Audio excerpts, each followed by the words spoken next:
El tema de hoy es infecciones del sistema nervioso central, ¿no? Estas son nuestras competencias a alcanzar. La bibliografía lo he basado más en el texto de Nelson, la edición número 21, Pediatría Esencial, la 7ª edición, un libro de neurología para pediatras, y los protocolos actualizados del 2021 de meningitis bacteriana de la Asociación Española de Pediatría. En cuanto a las infecciones del sistema nervioso central, las infecciones del sistema nervioso central son una causa importante de morbilidad y mortalidad, ¿no? Los síntomas de esta infección, de la meningitis, son sutiles e inespecíficos, ¿no? Sobre todo en los lactantes más pequeños, ¿no? Y por eso a veces podemos tener algún diagnóstico erróneo o diferido, ¿no? Y mientras más se demore el diagnóstico, va a aumentar nuestra mortalidad o morbilidad, ¿no?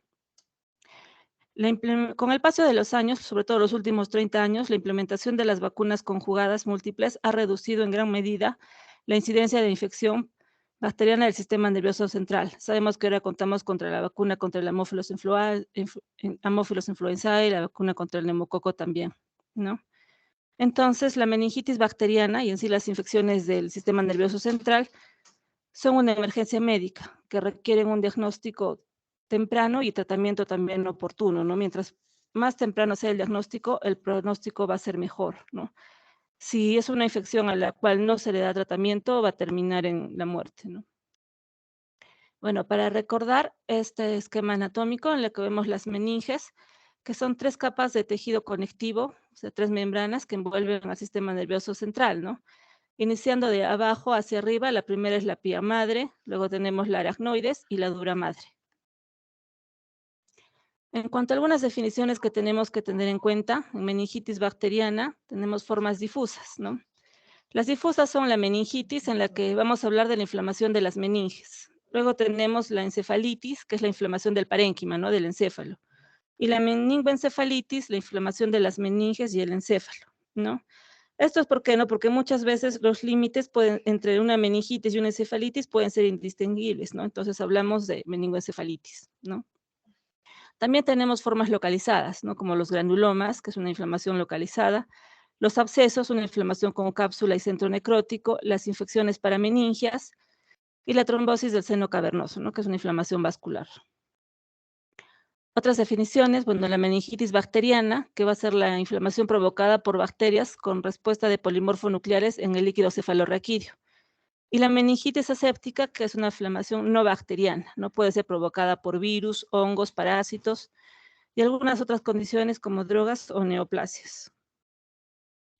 En cuanto a la epidemiología, bueno, ¿no? Como les he dicho, a pesar del uso generalizado de antibióticos y de la progresiva utilización de vacunas que son efectivas y eficaces, aún existe mortalidad por meningoencefalitis bacteriana en el mundo, ¿no? Una mortalidad importante, ¿no? Ahora, en la era prevacunal, o sea, antes de la vacuna, el Haemophilus influenzae constituía la principal causa de meningitis bacteriana, ¿no? En niños menores de 5 años. Como se ha hecho ya una buena campaña de vacunación, esto actualmente ha cambiado. Esto actualmente ha cambiado con la campaña de vacunación, ¿no? Y bueno, continuamos con el Streptococcus pneumoniae y Neisseria meningitis, ¿no? Actualmente la, digamos, de mayor incidencia es aún el Streptococcus pneumoniae, ¿no? Pero también ha disminuido respecto a antes porque tenemos la vacuna contra el neumococo, ¿no? Luego del neumococo sigue la Neisseria meningitis, el estreptococo grupo B, Listeria monocitógenes, sobre todo en neonatos, y finalizamos con el Haemophilus influenzae. En cuanto a la etiología, va a ser diferente según los grupos etarios, ¿no? En neonatos, o sea, menores de 1 mes, tenemos el Streptococcus agalactiae, Escherichia coli y Listeria monocitógenes, ¿no? De 1 a 3 meses, el Streptococcus galactiae, bacilos gram-negativos como el E. coli, el Streptococcus pneumoniae y el meningococo, ¿no? En niños de 3 meses a 3 años, tenemos el meningococo, neumococo y bacilos gram-negativos, ¿no? En niños de 3 a 10 años también tenemos el meningococo, el Streptococcus pneumoniae, y de 10 a 19 seguimos con el meningococo, ¿no? Ahora, esa, digamos, es la etiología bacteriana, ¿no? Pero, digamos, tenemos otra etiología bacteriana que puede ser por otras causas, como ahí ven, válvulas de derivación ventrículo peritoneal, ¿no? Aquí teníamos el Streptococcus aureus, epidermidis, Streptococcus pneumoniae, ¿no? En problemas como el mielomeningocele, signos dérmicos sacros, tenemos el Streptococcus aureus, Streptococcus pneumoniae, bacilos gram negativos, ¿no? Y en traumatismos como heridas penetrantes en cráneo o una neurocirugía, también el Streptococcus aureus aparece la pseudomonas aeruginosa y bacilos gram negativos, ¿no? Y también en fístulas de líquido cefalorraquídeo, incluso en plantes cocleares, tenemos como principal causa el Streptococcus pneumoniae. Ahora, en cuanto a la etiología vírica, podemos tener virus respiratorios como la influenza, el adenovirus. Tenemos otros virus como el enterovirus, los enterovirus, ahí tenemos al Coxsackie y el hechovirus. Otro importante es el herpes virus, el paramyxovirus, o sea, el de las paperas, y también la varicela, ¿no? También pueden causar encefalitis, ¿no? Ahora, la varicela también, bueno, actualmente contamos con vacuna, y para el paramyxovirus, sino la SPR, ¿no? Que también es vacuna, que también ellos han ayudado a disminuir la incidencia de meningitis vírica. Ahora, tenemos factores predisponentes para la meningitis bacteriana, ¿no? ¿Cuáles son estos? En primer lugar, la exposición reciente a una persona enferma con meningitis meningocócica o por meningitis por Haemophilus influenzae, ¿no?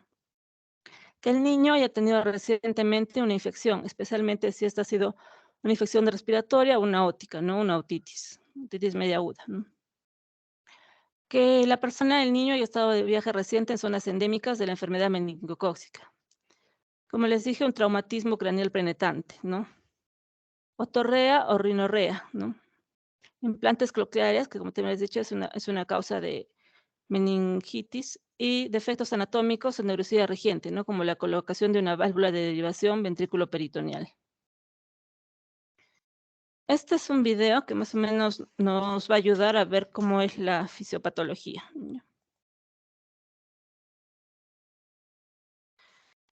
Entonces, en la fisiopatología, todo entra por el epitelio nasofaringeo, ¿no? Aquí tenemos un epitelio cilíndrico ciliado, como ven ahí, que está por cilios, ¿no? O sea, esos pelitos que se mueven. La función de estos cilios que están viendo allí es la del barrido, ¿no? Entonces, lo que vamos a ver aquí es que si ingresara, digamos, un meningococo, que ahorita va a aparecer en el esquema, el cilio lo va a barrer, ¿no? Entonces va a impedir que este meningococo se adhiera al epitelio, ¿no? Entonces ahí viene, ese es el, digamos, el meningococo,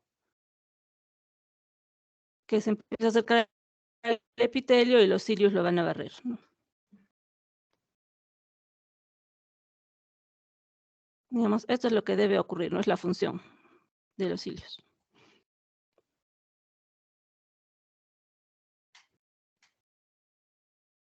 Ay, ¿qué pasó?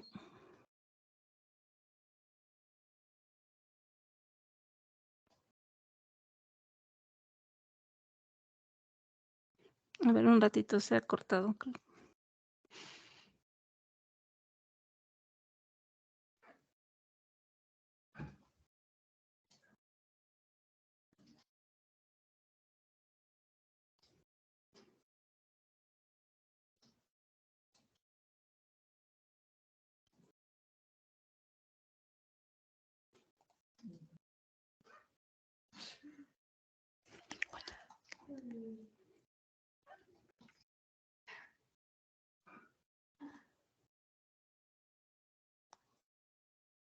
A ver, lo voy a adelantar más o menos.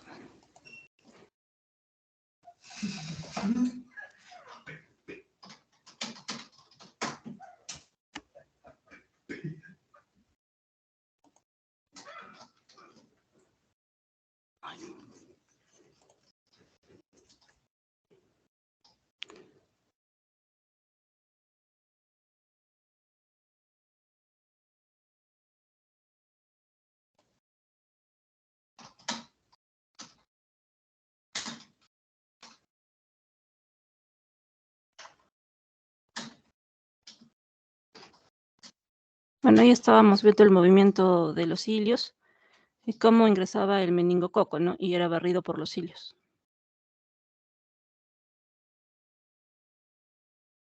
Ahí se...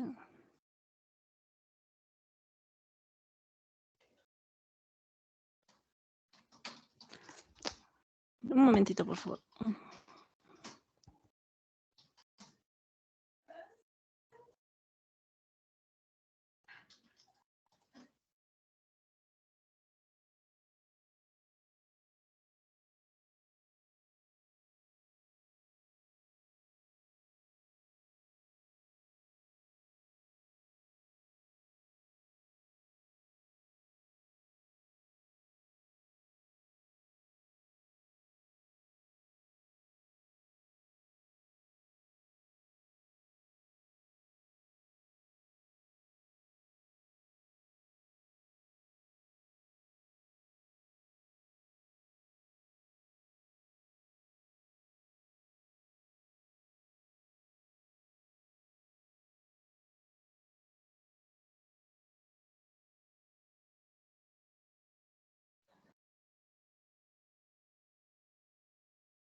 Y ahora sí.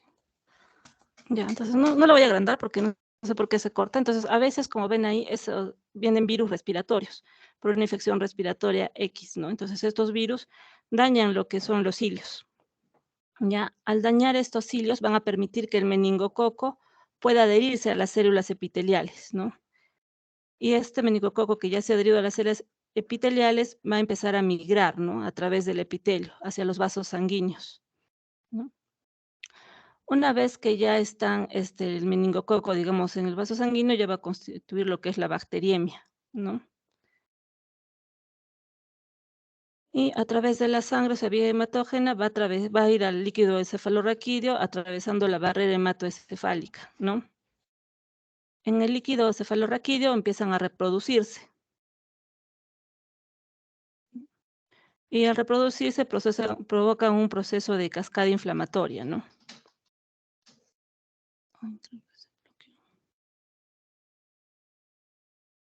Bueno, y lamentablemente se ha paralizado, ¿no? Pero bueno, esta cascada inflamatoria va a estimular las citoquinas, ¿no? La interleucina 1, la interleucina 6, la interleucina 10, ¿no? El factor de necrosis tumoral. Van a atraer a neutrófilos y se introducen, y esos todos se introducen al líquido cefalorraquídeo, ¿no? Bueno, seguiremos avanzando porque, bueno, tenía una animación, pero se corta.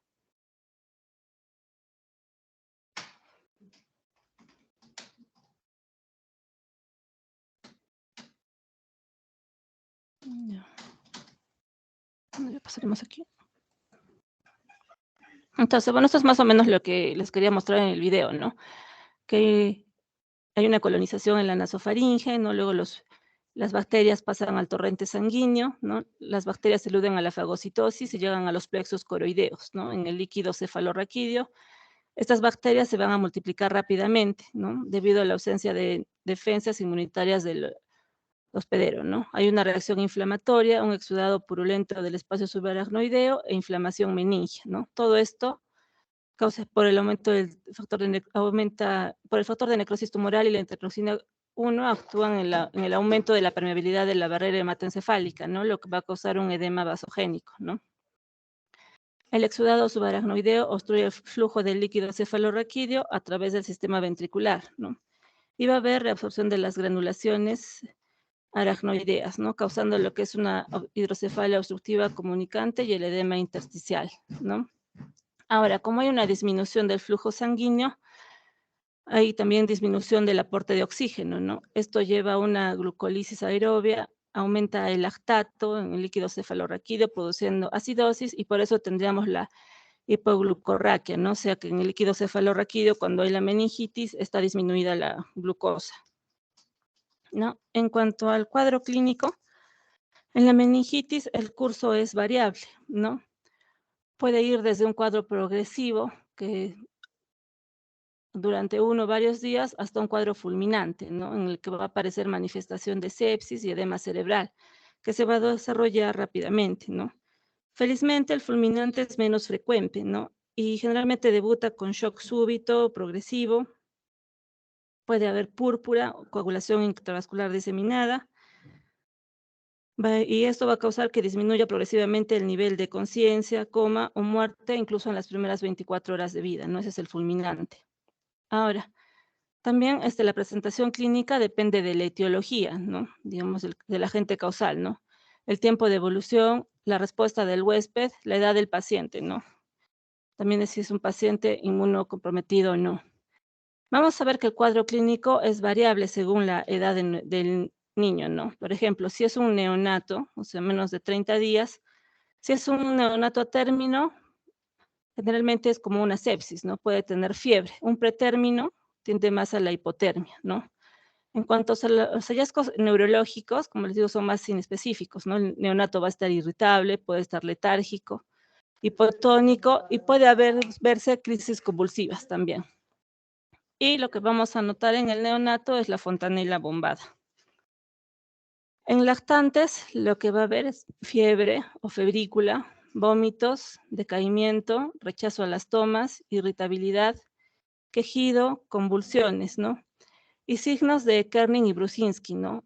Pero tienen que ser generalmente mayores de 8 a 10 meses, ¿no? Incluso en menores de 12 a 18 meses no se presentan en forma constante, ¿no? Entonces, Kerning y Brusinski tienen que ser en lactantes mayores de 8 a 10 meses, ¿no? En menores no se va a presentar.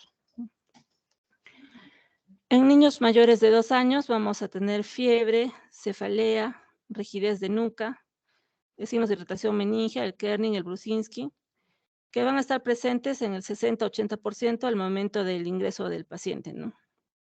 Y también puede haber vómitos y convulsiones. En mayores de 5 años vamos a tener fiebre, cefalea, rigidez de nuca, signos de irritación meningia, vómitos y convulsiones también.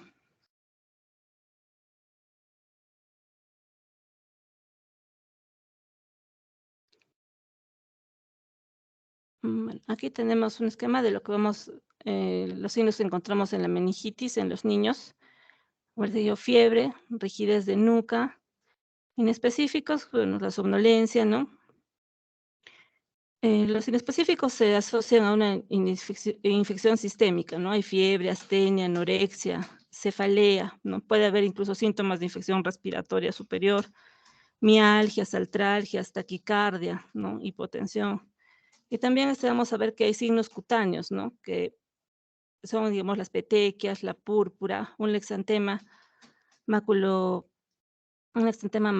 maculo eritematoso, ¿no? Que generalmente es más frecuente en la meningitis por meningococo, pero también se puede encontrar en haemófilos y en Streptococcus pneumoniae, ¿no? Es más frecuente en meningococo, ¿no? Y los signos de irritación meningia, como les he dicho, ¿no? Rigidez de nuca, puede haber dolor de espalda, signo de Kerstin, signo de Brukinsinski.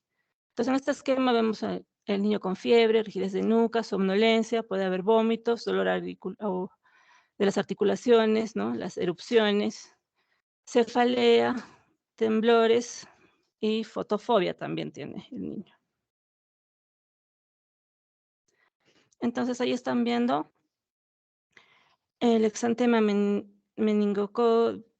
meningococo, que es un exantema petequial inicial que va a evolucionar a lesiones equimóticas y purpúricas, ¿no? Como les decía, puede haber el antecedente de una infección respiratoria aguda, ¿no? Alta o baja, ¿no? Tenemos fotofobia. Hay cefalea, que va a ser por el aumento de la presión intracraniana, ¿no? También puede haber emesis, ¿no?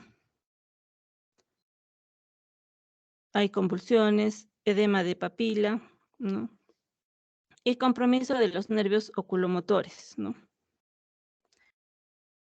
Cuando hay compromiso, digamos, del nervio motor ocular común, ¿qué vamos a encontrar, no? Anisocoria, tosis, ¿no?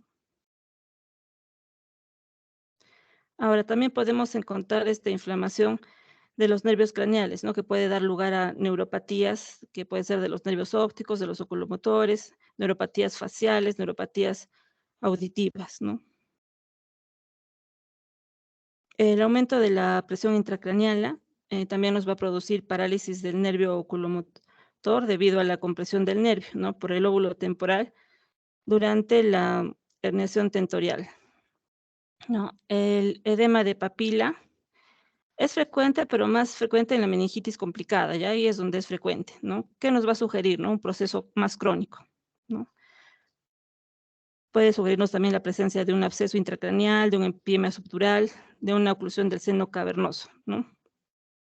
Y también, bueno, las convulsiones o crisis epilépticas son de peor pronóstico si se presentan después del cuarto día, ¿no? El cuarto día. Si se presentan antes, no son de un mal pronóstico. Si se presentan después del cuarto día, están asociadas a un peor pronóstico.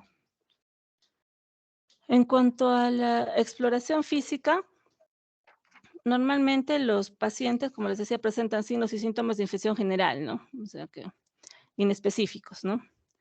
Podemos encontrar también la tríada de Cushing, ¿no? En la que va a haber bradicardia, hipertensión o alteraciones del patrón respiratorio con signos tardíos, ¿no? Los signos meningios de Kerning y Brusinski van a aparecer en 60-80%, ¿no? Y los signos meningios se van a manifestar como rigidez de nuca, los signos de Kerning y Brusinski. Estos signos pueden estar ausentes, como les decía, en los lactantes, ¿no? Sobre todo en menores de 8 y 10 meses no los van a encontrar, ¿no? Son más frecuentes en mayores de 18 meses, ¿no? Y en los lactantes pequeños lo que vamos a encontrar es, digamos, la fontanela bombada. Y como les decía, ¿no? El edema de papila no es frecuente, nos va a sugerir un proceso crónico y debe investigarse la presencia de trombosis de senos venosos, en empiema subdural o algún absceso cerebral. Aquí tienen una figura de los signos meningios. La rigidez de nuca va a ser el dolor y la imposibilidad de flexionar el cuello, ¿no? Hasta que la barbilla choque con el esternón, ¿no? Un niño que tiene meningitis no puede chocar, al doblarle el cuello no lo puede chocar con el esternón, ¿no? El signo de Kerning, que es el que ven aquí, se pone al paciente en decúbito supino y en flexión de 90 grados de la cadera y rodilla, ¿no? Y hay dolor al intentar extender la rodilla completamente, ¿no? Y en el signo de Brusinski, igual el niño está en el decúbito supino y a nosotros flexionarle el cuello, él de forma inconsciente va a flexionar las rodillas. A ver, esperemos que este corra.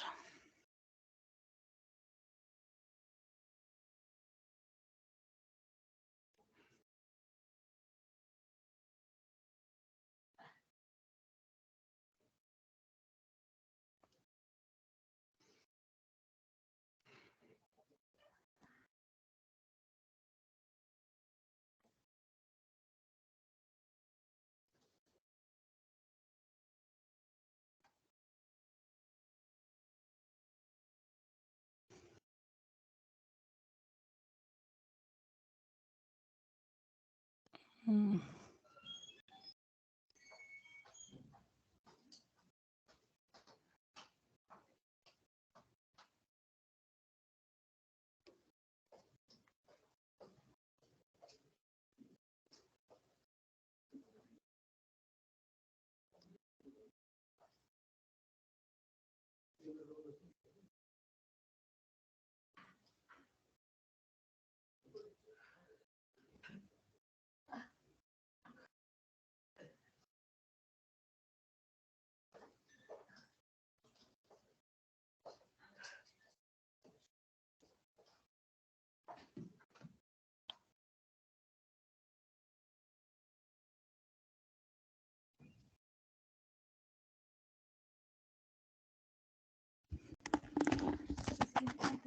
Un rato ya porque no puedo correr el video.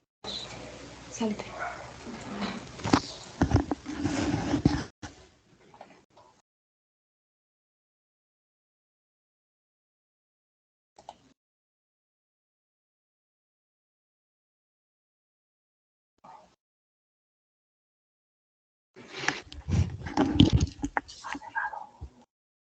¿Está cerrado? Sí.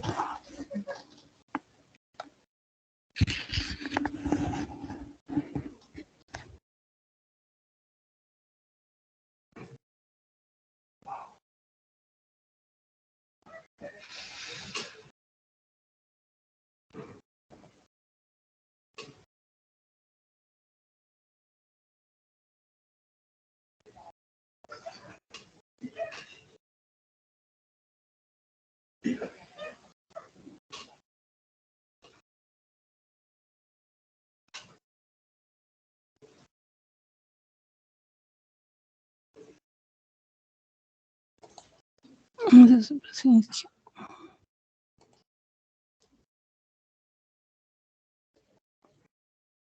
Ese es el kerning, ¿ya? Yo no vi un error cuando le he pasado.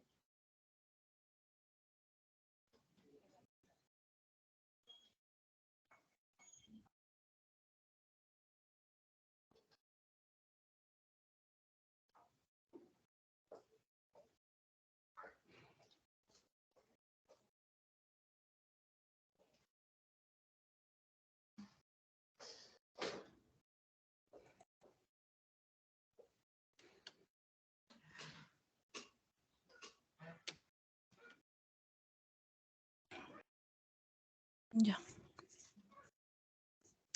En cuanto al diagnóstico, lo vamos a hacer mediante la punción lumbar, ¿no? Que es un estudio del líquido cefalorraquídeo esencial para confirmar el diagnóstico. ¿A qué pacientes les vamos a realizar una presión lumbar? A todos los pacientes en los que tengamos un alto grado de sospecha, ¿no? A un lactante que tenga fiebre sin foco, ¿no? Que no encontremos el foco de por qué es su fiebre, ¿no? Que no tengamos la causa. Y a pacientes que tengan menores de 1 año que estén con una crisis epiléptica febril, ¿no? En todos ellos debemos sospechar que pueden estar con un cuadro de meningitis, entonces por eso se les hace una punción lumbar. Para la punción lumbar vamos a recoger 3 o 4 tubos con 1 a 2 mililitros de líquido cefalorraquídeo, mínimo 10 gotas por tubo, ¿ya? Si obtuviéramos menos de 10 gotas o fuera una muestra traumática, o sea, con hematíes, daremos prioridad a la realización de la reacción en cadena de polimerasa en este líquido cefalorraquídeo, ¿ya? El examen del líquido cefalorraquídeo debe incluir el citoquímico, ¿no? En el que vamos a ver el recuento de leucocitos, ¿no? Ver cómo está la glucosa y las proteínas, ¿no? Cuando estemos ante una meningitis bacteriana, ¿qué es lo que vamos a encontrar? Pleocitosis, ¿no? O sea, un aumento de leucocitos, ¿no? Más de 1000, ¿no? Que va a haber en el que vamos a ver un predominio de polimorfonucleares. También vamos a encontrar aumento de las proteínas, ¿no? Y disminución de la glucosa, ¿no? ¿Cuándo vamos a sospechar de una meningitis bacteriana? Cuando la glucosa esté por debajo del 40%, ¿no? Es anormal si está por debajo del 66 y sospechamos que hay una meningitis bacteriana si es menor de 40.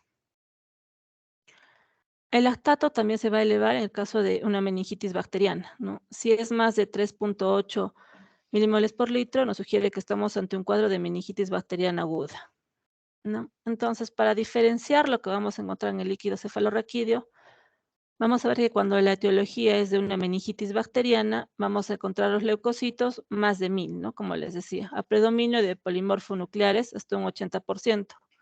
La glucosa menos de 40 y las proteínas más de 50 a 100, ¿no? En una meningitis tuberculosa, vamos a ver que los leucocitos generalmente van a estar entre 100 y 500. El predominio va a ser linfocitario, ¿no? Inicialmente puede haber polimorfonucleares, pero después es linfocitario. La glucosa también está disminuida, menos de 40, y las proteínas están en más de 100.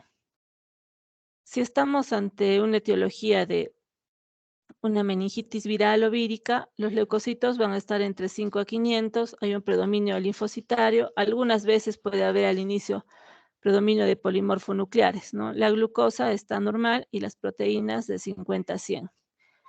Si tenemos una meningitis por hongo, los leucocitos van a ser de 5 a 500, el predominio va a ser linfocitario, la glucosa va a estar entre 10 y 45 y las proteínas más de 100. Ahora, macroscópicamente, bueno, lo que debemos saber es que el color del líquido cefalorraquídeo es un color cristal de roca, ¿ya? Y cuando nos encontramos ante una meningitis bacteriana, este líquido va a ser de color turbio, ¿ya? En una meningitis vírica, también es más claro, ¿no? En la viral es un color opalescente, ¿no? En la tuberculosis, el color es un color sancrómico. ¿Qué más vemos en el líquido cefalorraquídeo? El gran y el cultivo, ¿no? El GRAM va a ser positivo entre un 75 a 90% de los casos que no han recibido antibióticos, ¿ya?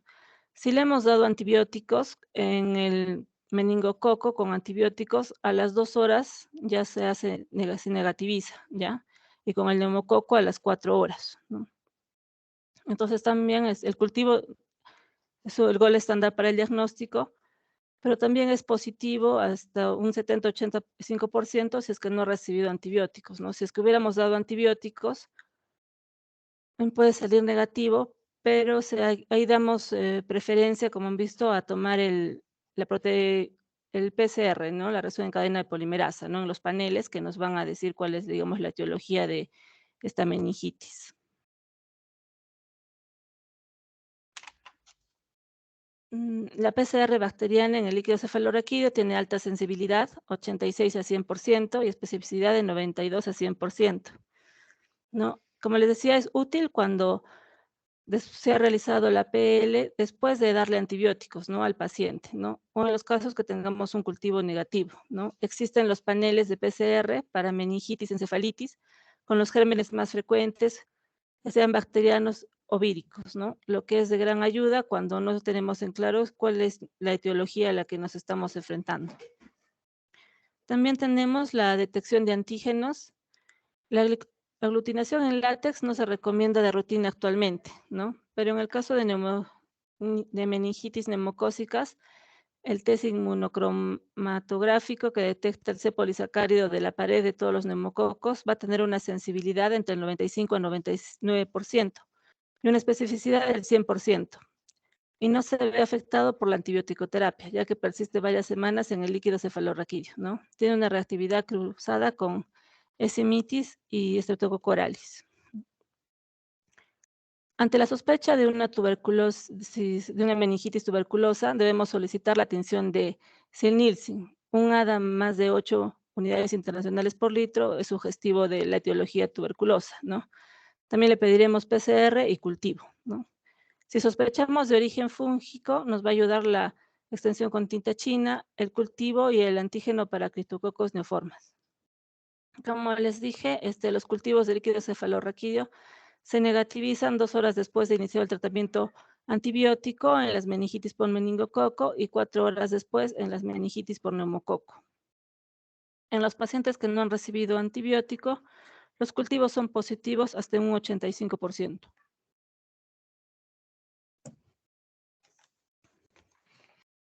Estos son los paneles de la reacción en cadena de polimerasa. Como ven ahí, nos va a dar bacterias, ¿no? En la que se va a estudiar la Escherichia coli, el Haemophilus influenzae, el meningococo, la Listeria monocytogenes, el Streptococcus galeaceae, el Streptococcus pneumoniae, ¿no? Virus, citomegalovirus, enterovirus, el herpes simple virus 1 y el 2, el 6, el humano parachovirus, la varicela zoster y el Cryptococcus neoformans, como hongo, ¿no?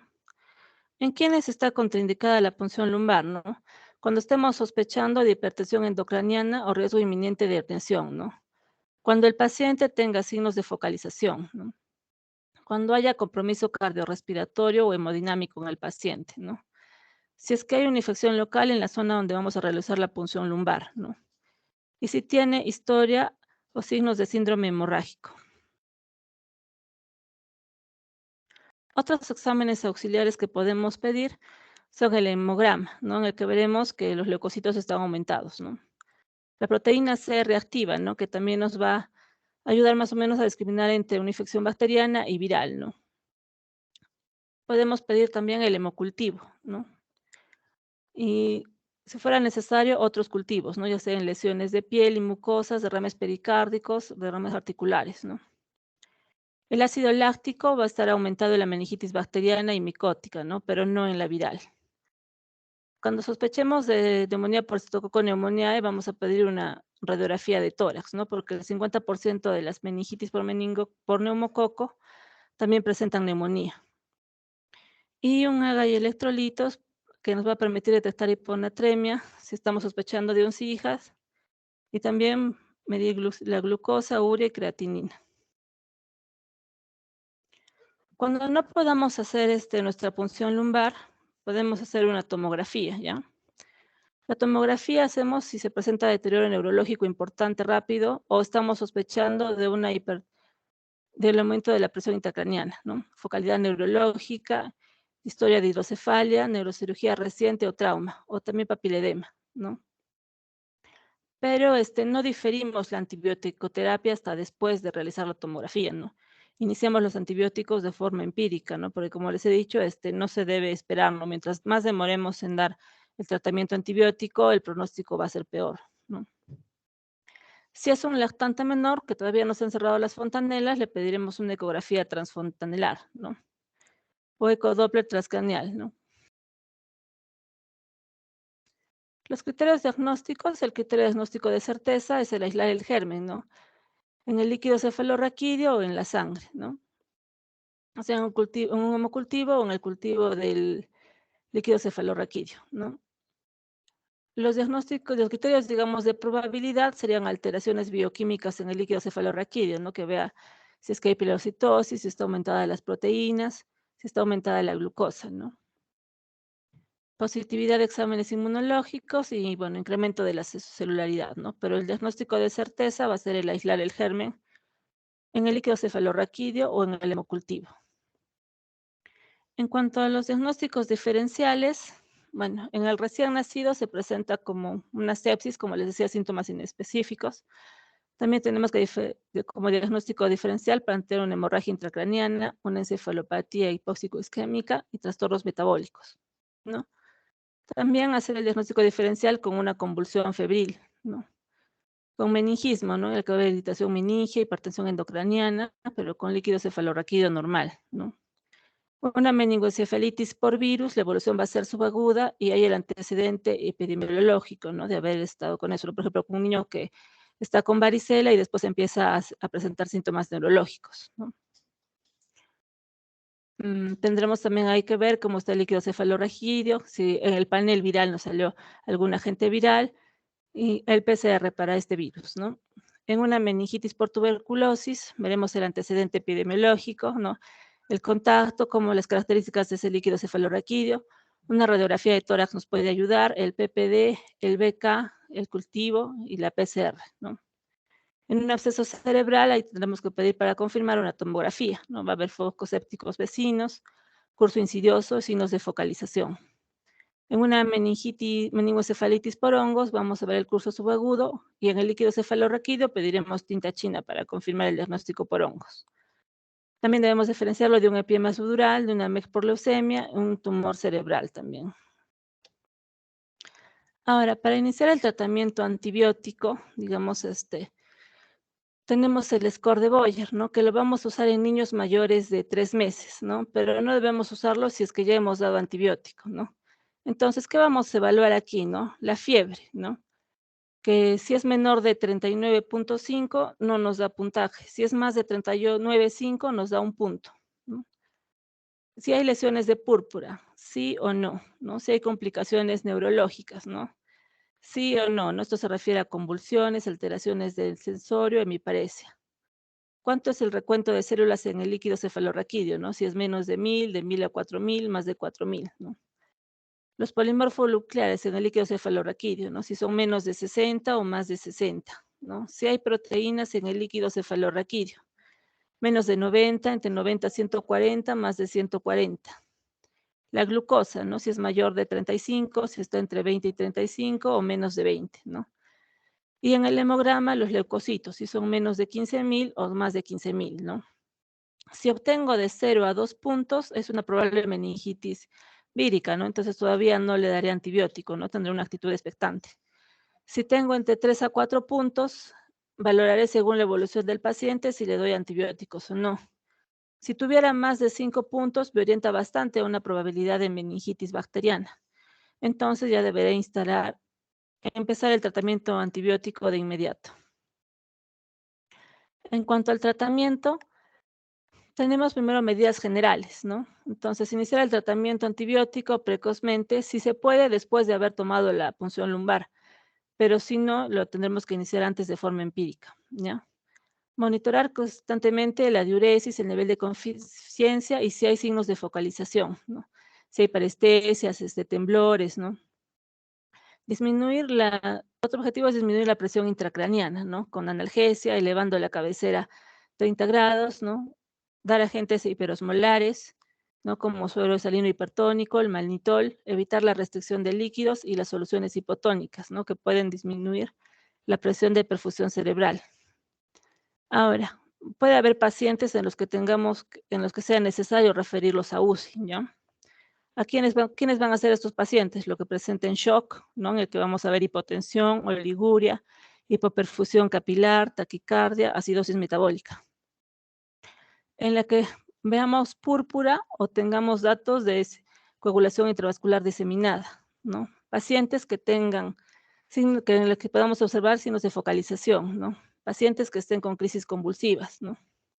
Pacientes en los que veamos signos de aumento de la presión intracraneal, ¿no? Como bradicardia, hipertensión, cefalea intensa. Pacientes que estén comatosos, ¿no? O también si tenemos una hiponatremia severa, ¿no? Para el tratamiento, bueno, daremos tratamiento hidroelectrolítico, dando líquidos y electrolitos de mantenimiento, ¿no? Si nuestro paciente está chocado, le daremos un bolo de cloruro de sodio al 9/1000, ¿no? 20 cc por kilo. Si está con hiponatremia, bueno, haremos la corrección con cloruro de sodio al 3%. Si tiene hipoglicemia, le podemos dar un bolo de dextrosa al 10% de 2 a 4 cc por kilo, ¿no? Si estuviera convulsionando, le daremos tratamiento con fenitoína, ¿no? Si tuviera hipertensión endocraniana o edema cerebral, bueno, vamos a dar este tratamiento elevando la cabecera de la cama a 30 grados y restringiremos líquidos. También daremos manitol 1 a 2 gramos por kilo por dosis o furosemida. Como coadyuvante, para prevenir las secuelas, se ha visto que la dexametasona previene las secuelas, sobre todo en lo que es sordera. Entonces daremos dexametasona 0.6 miligramos kilo día, cada 6 horas por 2 a 4 días, ¿no? De preferencia va mejor si se da 1 hora antes, hasta 1 hora de haber iniciado el tratamiento antibiótico. Si estuviéramos ante un cuadro de coagulación intravascular diseminada, daremos heparina.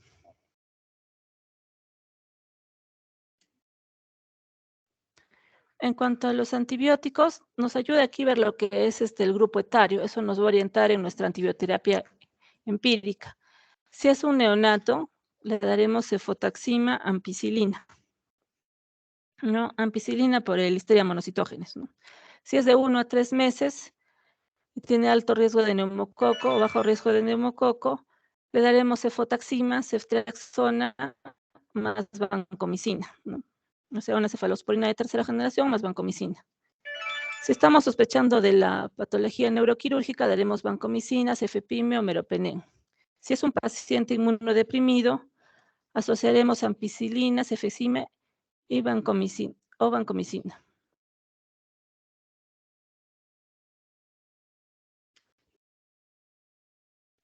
Si ya sabemos cuál es el agente etiológico, por ejemplo, para Streptococcus pneumoniae, daremos cefotaxima con ceftriaxona, o cefotaxima, ceftriaxona con vancomicina, o cefotaxima, ceftriaxona más vancomicina más rifampicina, ¿no?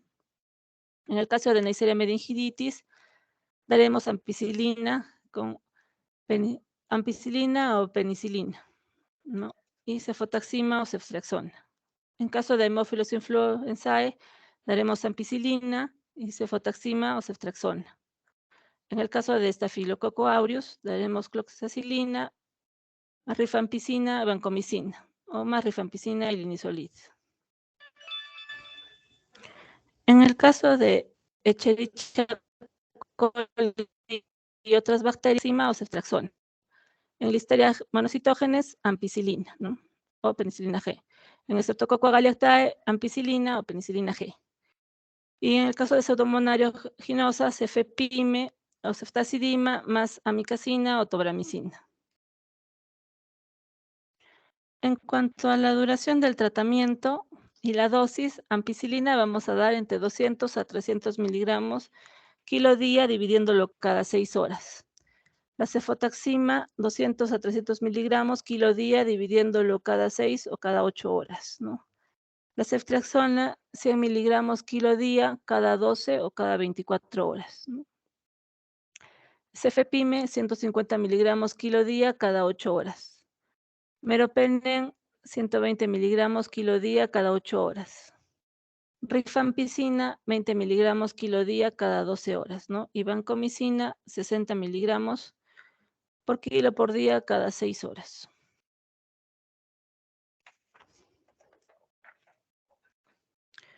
Para el Streptococcus pneumoniae, nuestro tratamiento debe ser de 10 a 14 días, ¿no? Para el Haemophilus influenzae, de 7 a 10 días. Para Neisseria meningitidis, meningococo, 7 días, ¿no? Para Listeria monocitógenes, damos 21 días, ¿no? Para el Streptococcus galacteae, 14 a 21 días. Y para enterobacterias y gram negativos, 21 días. También administramos corticoide, ¿ya? A una dosis de 0.6 miligramos kilo día en 4 dosis durante 2 a 4 días, ¿no? Si estuviéramos en caso de una meningitis tuberculosa, más bien se da por 8 semanas, ¿no? No está indicado en pacientes menores de 6 semanas ni en algún paciente que tenga anomalía congénita o adquirida del sistema nervioso central, ¿no? La rápida destrucción de las bacterias después de una infección meningia, al destruir estas bacterias, va a liberarse, ¿no? Productos tóxicos, ¿no? Endotoxinas, ¿no? Que van a precipitar la cascada inflamatoria, ¿no? Entonces, esto va a causar edema e infiltración, ¿no? Que puede producir lesión neurológica, ¿no? Y que empeore los síntomas, ¿no? Entonces, para esto damos lo que es la dexametasona, ¿no? Como les he dicho, es efectiva si la administramos 1 hora antes o junto con las primeras dosis de antibiótico, ¿no? Y si se da más de 1 hora después de que se ha dado el antibiótico, pierde eficacia, ¿no? Su administración precoz en meningitis por Haemophilus influenzae tipo B, neumococo y tuberculosis y Mycobacterium tuberculosae ha demostrado beneficio, ¿no? Disminuyendo las secuelas neurológicas, ¿no? Especialmente la sordera. Y algunos estudios dicen que antimenin disminuye la mortalidad, ¿no? En la actualidad no hay estudios que hayan demostrado su beneficio en meningitis meningocócicas, pero su uso se ha visto asociado en efectos adversos y puede haber pequeños beneficios no comprobados, ¿no? Entonces, actualmente se recomienda iniciar dexametasona si es que no existiera alguna contraindicación y suspenderla si es que se descarta Streptococcus pneumoniae, Haemophilus influenzae B o tuberculosis. Entonces, si tenemos que hacer alguno de esos, ya suspendemos la dexametasona. Ahora, damos quimioprofilaxis a quienes, no todas las personas que hayan estado en contacto con el paciente que está con meningitis por meningococo o por influenza, Haemophilus influenzae, ¿no? Entonces, el objetivo de la quimioprofilaxis es erradicar de la nasofaringe de las personas que han estado en contacto íntimo con este paciente. En meningitis por meningococo, vamos a dar rifampicina. Bueno, al adulto se le da 600 miligramos cada 12 horas por 2 días vía oral. En pacientes menores de 1 mes, se da 10 miligramos kilo día cada 12 horas vía oral por 2 días. En pacientes mayores de 1 mes, damos 20 miligramos kilo día cada 12 horas por 2 días, ¿no? Una alternativa a esto es la ceftriaxona, ¿no? Que en niños menores de 12 años se dará 125 miligramos intramuscular, dosis única. Y en mayores de 12 se les dará 250 miligramos. Si sospechamos por una meningitis por Haemophilus influenzae tipo D, B, también le damos a todas las personas que han tenido contacto directo con esos pacientes, ¿no? Se dará rifampicina, bueno, en el adulto se da 600 miligramos por día cada 24 horas por 4 días. En menores de 1 mes, 10 miligramos kilo día cada 24 horas por 4 días. Y en mayores de 1 mes, 20 miligramos kilo día cada 24 horas por 4 días, ¿no? Como alternativa, ceftriaxona, 125 miligramos en menores de 12 años y 250 en mayores de 12 años. Y también se puede dar ciprofloxacino, 500 miligramos vía oral. Si estamos sospechando una meningitis vírica, bueno, aumentaremos un antiviral, ¿no? Para herpes, aciclovir, para o también vidavirina, ¿no? Parasitomigalovirus, ganciclovir, ¿no? Esos son los más frecuentes. Complicaciones que podamos tener por la meningoencefalitis, tenemos agudas o inmediatas que se van a dar las primeras 72 horas, en la que va a haber edema cerebral grave, hipertensión endocraniana grave o síndrome de Cushing, ¿no? Podemos tener un shock endotóxico, meningococcemia, puedes tener estatus convulsivo, tromboflebitis de los senos cavernosos o hemorragia subaracnoidea. Las complicaciones subagudas son las que se dan entre las 72 horas y 7 días, ¿no? Aquí tenemos el síndrome de secreción inapropiada por hormona antidiurética hasta un 60%, en la que va a haber oliguria y hiponatremia, higroma subdural en 25 a 50%, en la que va a haber trasudado proteico en espacio subdural, va a persistir la fiebre, convulsiones, signos de focalización, absceso cerebral y empema subdural, también la hidrocefalia, convulsiones, otra complicación a las artritis, pericarditis, hemorragia digestiva, úlceras de estrés y hiponatremia. Entre las complicaciones tardías o secuelas son las que se van a dar después de los 7 días, ¿no? Hasta un 20 a 30% presentan alteraciones auditivas, ¿no? Hipoacusia, sordera, ¿no? Alteraciones del lenguaje entre un 15 a 20%, ¿no? Que hay un retraso en el lenguaje expresivo y o receptivo. Alteraciones visuales entre el 2 al 4% que van a presentar ceguera transitoria o permanente. Puede haber también trastornos motores como hemiparesias, hemiplejías, cuadriplegias, espasticidad, ataxia, ¿no? Puede haber epilepsia entre 1 a 5%, retraso mental 10%. Disminución del coeficiente intelectual y trastornos de conducta y aprendizaje. La evolución habitual es que de 2 a 4 días, en 2 a 4 días mejora el estado de conciencia, ceden las convulsiones, como les digo, si persisten las convulsiones después del cuarto día es signo de mal pronóstico. Disminuyen los signos neurológicos y la fiebre suele caer entre los 4 a 7 días, ¿no? Si después de los 7 días sigue el paciente febril, hay que descartar un empiema subdural, flebitis o otro foco séptico, ¿no? También fiebre por antibióticos si es que ya se ha descartado todo, ¿no? El líquido cefalorraquídeo a las 48 horas empieza a disminuir las proteínas, hay mayor aumento de glucosa, disminuye la pleocitosis, hay viraje linfocítico y negativización del agente causal. Listo.